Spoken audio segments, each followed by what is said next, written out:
Y bueno, justamente queríamos preguntar cuál es un poco la posición del Frente de Defensa del IES frente a estas propuestas que hizo la comisión creada por Lazo. Buenos días. Buenos días, muchísimas gracias por la invitación. Agradecido por poder compartir con ustedes. Efectivamente, nosotros somos un colectivo de reflexión social y política que se ha propuesto investigar los temas alrededor de la seguridad social. Comenzaría diciendo primero de que históricamente todos los gobiernos, absolutamente todos los gobiernos, le han metido mano a la seguridad social para suplir las crisis financieras de los gobiernos o simplemente para abusar de los recursos que éste tiene. Ujú. Es una realidad que lacerante, pero que está ahí presente y que los afiliados y la sociedad en su conjunto tiene que tomar acciones para que esto no siga siendo el botín político y la caja chica de los distintos gobiernos. Ujú. Y bueno, volviendo a la pregunta, ¿cómo miran ustedes esta propuesta de la comisión interventora? Yo diría que es más de lo mismo que ocurre en el sistema. La idea en el fondo es trasladar el ahorro nacional que está depositado hoy en la seguridad social, en el IES, a beneficio de la gran banca o beneficio de las aseguradoras privadas. Han sacado un boletín de prensa, todavía no se conoce el texto en su conjunto, ¿no? Han sacado un boletín de prensa en la que hablan de que se aumentaría los años para poder calcular la jubilación, ya no serían los 5 mejores años, serían entre 20 y 25 años para el cálculo de la jubilación. Esto significa que la pensión jubilar finalmente va a ser afectada sustancialmente y tendrán una pensión jubilar muy reducida quienes ya lleguen a la edad de jubilación, pero Ujú. también aumentarían los años que se necesitan para llegar a ese derecho, sobre todo las personas que han entrado a trabajar con relación de dependencia tardíamente. Estos deberían, si se jubilan a los 70 años, tendrían que tener aportaciones de 15 años, ahora es apenas de 10 años. Pero hay una cosa que sutilmente están planteando en la comisión. Los últimos días le han bajado el tono a esta propuesta que en uno de los primeros boletines ya salió. Es decir, esta tiene que ver con que el beneficio que va a recibir el jubilado es definido en el tiempo. ¿Qué quiere decir esto? Si yo tengo una pensión eh, originada en el sueldo básico, voy a tener una cobertura también limitada en el tiempo. Y cuando dicen van a definir el tiempo de pago, esto significa que si yo me jubilo a los 65 años, pero mi pensión tan baja solo ha financiado 5 años de mi vida, a los 5 años ya me retiran la pensión ¿Mm? y quedo en indefensión absoluta. ¿Pero eso es Porque posible? pues, eso es lo que están intentando.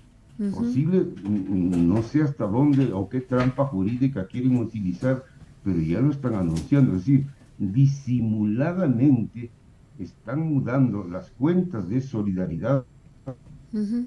que es cómo funciona hoy la seguridad social, a cuentas individuales. Lo Ujú. que ha soñado eternamente el sistema. Claro. Convertirle en una libreta de ahorros y esa libreta de ahorros depositada en una empresa financiera le da un Claro. rendimiento y ese rendimiento es del que tiene derecho. Claro, No, algo más, nosotros, más individual, digamos, de ganancia individual. Y ahí, digamos, Marcelo, hay un tema de comprender, justamente tú acabas de decir este tema de la solidaridad de cómo funciona el IES. No todas las personas comprendemos, digamos, cómo funciona el IES, ¿no? Y por eso es que este discurso de la privatización porque no funciona, de que sí, mejor que lo maneje una empresa privada para que nos dé mejor servicio, empiezan a calar en la población. Entonces, ¿qué implica ¿Cómo funciona? O sea, tratemos de explicar, yo sí quisiera que expliquemos a las personas que nos están escuchando cómo funciona la seguridad social desde la lógica de la solidaridad y por qué esta propuesta va en contra de esa lógica y terminaría, digamos, dejando en la indefensión a la mayoría de las personas. Sí, efectivamente, históricamente la seguridad social se basó en lo que se denomina la solidaridad intergeneracional. Ujú, ¿Mm? En el tiempo, el Instituto Ecuatoriano de Seguridad Social fue adaptando también formas de participación del Estado porque el Estado fue delegando algunas responsabilidades a la seguridad social. ujú, Recordemos que la salud es una responsabilidad completa del Estado, la ujú, educación es una responsabilidad del Estado. Sin embargo, le fue delegando a el Seguro Social parte de su responsabilidad. ujú, Entonces, cuando solo se basa en la solidaridad intergeneracional, hay un ejercicio que hacen los que proyectan este, este sistema de que debe haber una base de contribuyentes trabajando para poder sostener a un número específico de afiliados, perdón, que de jubilados. ujú, Esta ujú, relación siempre nos dicen que debe mantenerse 7 activos y para poder sostener a un jubilado. ujú, Esta realidad en el tiempo se va modificando, porque hay, sobre todo porque se precariza el trabajo, la disminución de los afiliados en relación de dependencia ujú. disminuye, porque el resto de la masa económicamente activa sigue trabajando, pero no con relación de dependencia. Claro. Entonces, ahí es que nosotros ponemos una advertencia y queremos lanzar ideas y discusiones en el país para incorporar a toda la sociedad que tiene edad de trabajar, Ujú, ¿no? ujú, Para que sea con otras vías también partícipe del sistema de la seguridad social y también sea un contribuyente por las vías que se puedan encontrar.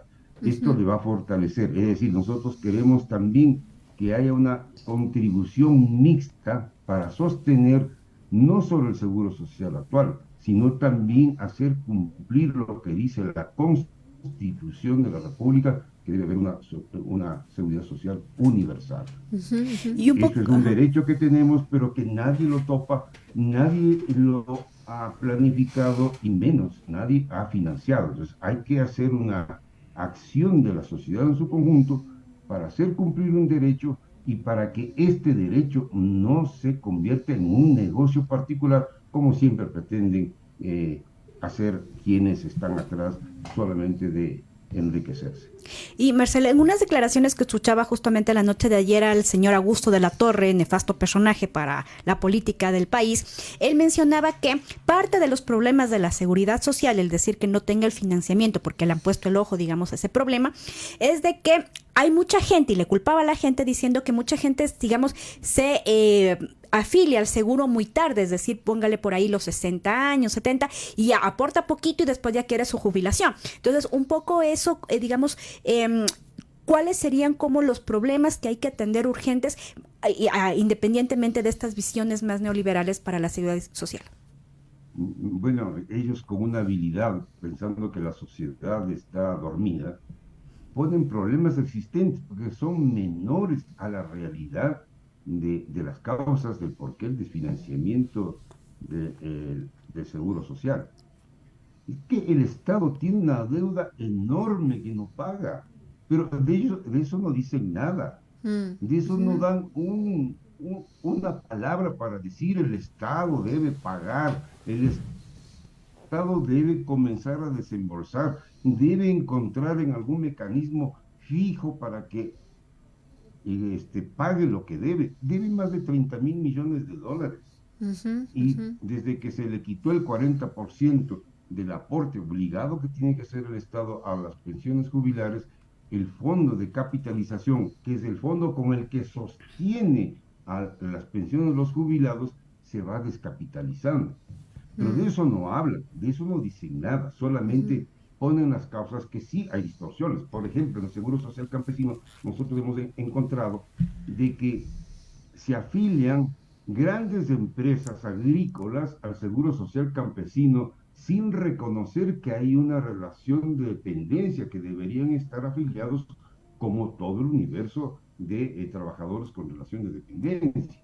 Si el empresario, no sé si con acuerdo con los trabajadores, que yo creo que no lo tengan, le afilian al Seguro Social Campesino, que es otro régimen, es otra modalidad y otro tipo de contribución para el aporte de la seguridad social.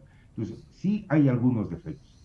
Hay que corregir esos defectos, pero principalmente el IES está enmarcado en una política de gobernabilidad que es absurda.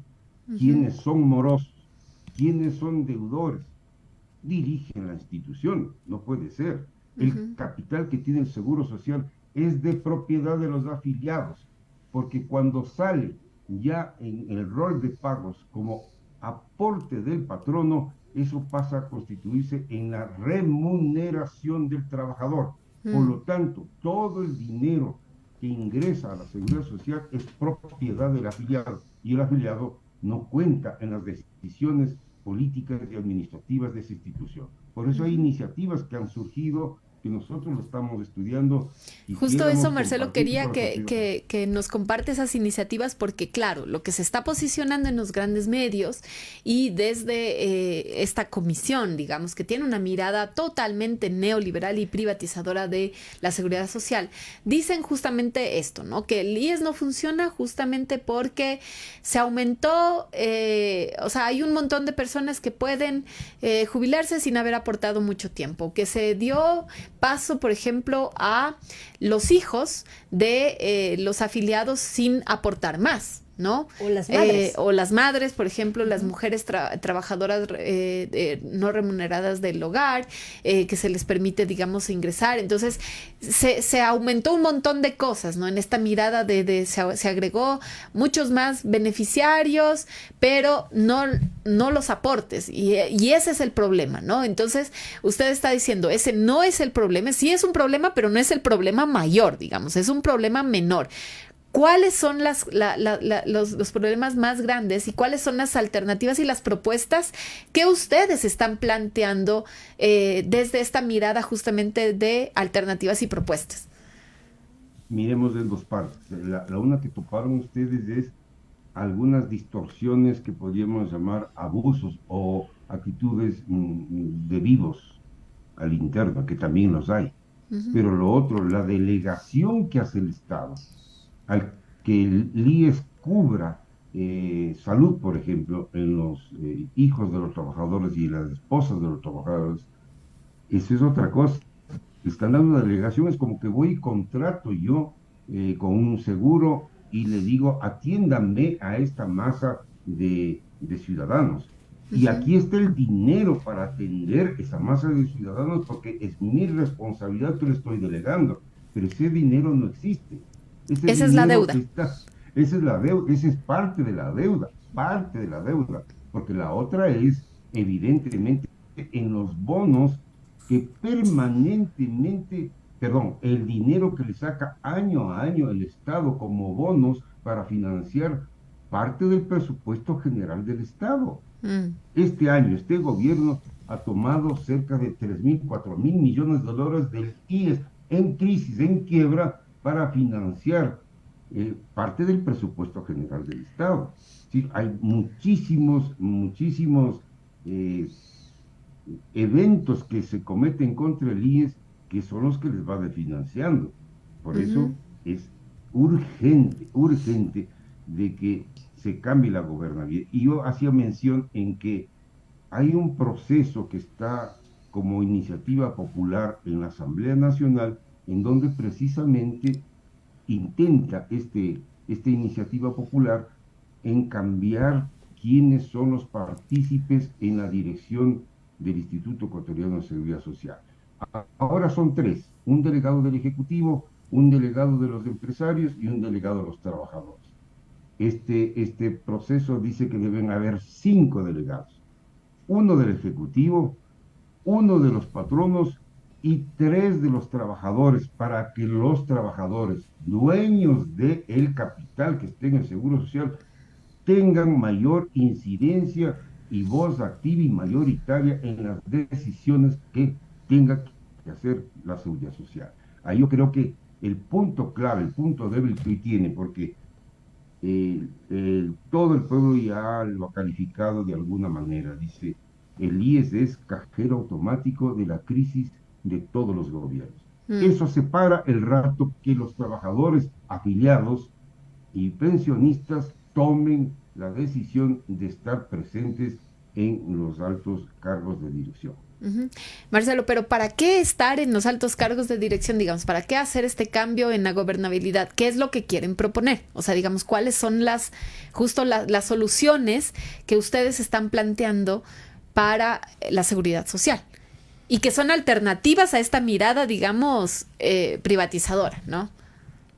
Bueno, el cambio que se hace es primero para ordenar casa adentro.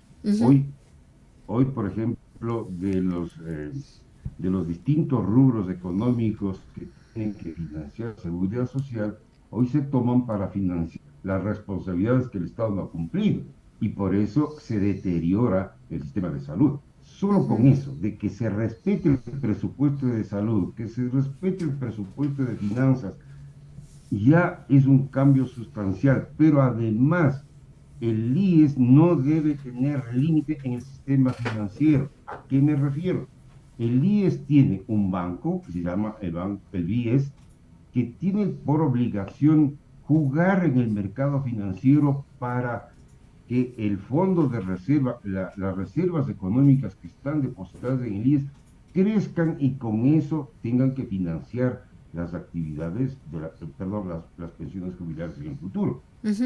Eso no debe tener restricción. Ahora le han restringido solamente a que dé créditos hipotecarios y créditos a los afiliados y algún crédito al Estado que casi siempre terminan siendo sospechosos. Pero ¿por qué no puede el BIES salir al mercado financiero con tarjetas de créditos de los mismos afiliados? Y, por ejemplo, yo puedo ir a comprar en el supermercado con la tarjeta de crédito del BIES, que sé que el pago que debo hacer por ese servicio va a ir al fondo que me está pagando la pensión, para ir creciendo permanentemente el fondo de capitalización, que es el que sostiene el sistema para mantener las pensiones jubiladas. ¿Sí? Hay muchas reformas que se pueden hacer. Puede ser el IES, con su fondo de capitalización que tiene como finalidad hacer inversiones, ser un activador del aparato productivo. ¿Por qué? Porque el mejor negocio del IES es tener afiliados. Y el mejor negocio para el país es tener trabajo. Entonces, el IES tiene que convertirse en un motor que incentiva el trabajo productivo. Marcelo, pero ahí había una cosa, digamos, hay una crítica, y bueno, esta última pregunta porque ya estamos con el tiempo encima, pero quería hacerla porque me quedé con alguna vez que se hablaba sobre que otro de los temas que el IES me mantenía ya con esto que acaba de decir, es que los préstamos, por ejemplo, hipotecarios, tiene una, digamos, una deuda, las personas no pagan. O sea, digamos, exacto, hay una morosidad altísima en los préstamos que hace el BIES, ¿no? Y esto finalmente termina colapsando, digamos, el sistema también de préstamos, a diferencia de la banca privada, que tiene, digamos, un mecanismo de cobro mucho más efectivo y más alto y más bajo, digamos, el tema de la morosidad. En cambio, el BIES tiene altísima. Entonces, digamos, si es que sale a dar créditos también para productivos y todo lo demás, pero no se soluciona esto, pues tampoco es que sea una solución. Claro, por eso digo que primero parte por la gobernabilidad. Cuando la gobernabilidad es seria y no es alcahuete de nadie, las cosas tienen que funcionar.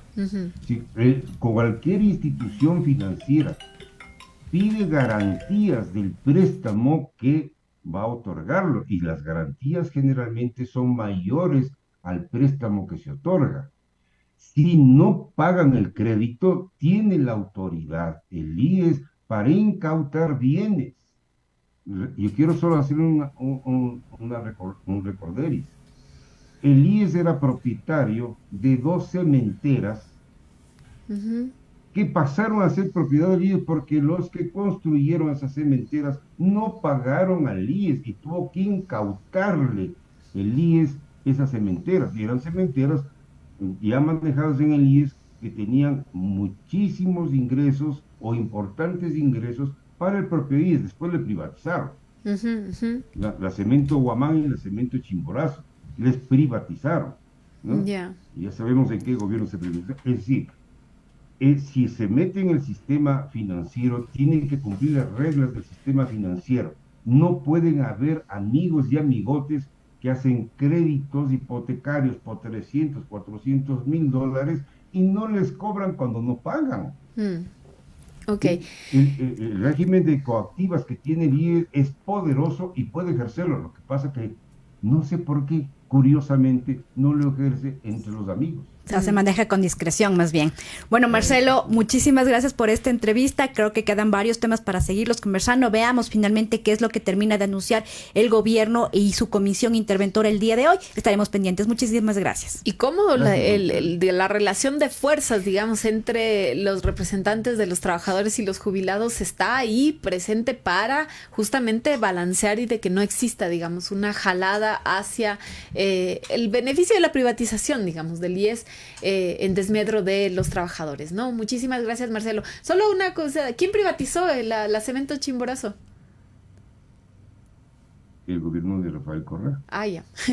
Es que como dijo, sabemos y no sabemos, entonces por eso... hay cositas que se nos olvidan y es bueno mantener la memoria. Sabemos qué gobierno El privatizó 40% también tiene nombre y apellido, Rafael Correa. Rafael Correa, por supuesto. Ok. Muchísimas... Algunas inversiones en una hidroeléctrica y en un campo petrolero también tiene la firma de Rafael Correa. Créditos que no se han podido recabar porque Tuachi-Pilatón no está funcionando y la empresa Ivanhoe quebró y sabíamos que iba a quebrar porque era un proyecto de locos.